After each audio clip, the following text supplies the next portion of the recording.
மீனாட்சியின் கதையை பற்றி பார்ப்போம். பாண்டிய மன்னன் குலசேகர பாண்டியனின் கனவில் சிவபெருமான் வந்ததால் அவன் கடம்பவனம் என்ற காட்டை அழித்து மதுரை மாநகரையும் இந்த சிவசக்தி தலத்தையும் அமைத்ததாக கருதப்படுகிறது. அதன் பிறகு மதுரையை ஆண்டு வந்த மலையத்வஜன் என்ற பாண்டிய மன்னனும் இவரது மனைவி காஞ்சனமாலையும் குழந்தை பாக்கியத்துக்காக பார்வதி பரமசிவனை வேண்டி யாகம் நடத்துகின்றனர். மனமிறங்கிய பார்வதி தானே 3 வயது பெண் குழந்தையாக நெருப்பிலிருந்து வந்து காஞ்சனமாலையின் மடியில் வந்து விழுகிறாள். குழந்தையை பார்த்து மகிழ்ந்து போன அரசனும் அரசையும் அக்குழந்தைக்கு தடாதகை என பெயர் சூட்டி வளர்த்து வந்தார் மலையத்வஜ பாண்டியன்.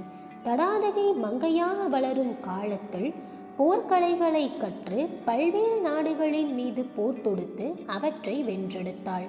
கைலாயத்தில் இருக்கும் சிவபெருமானிடம் போர்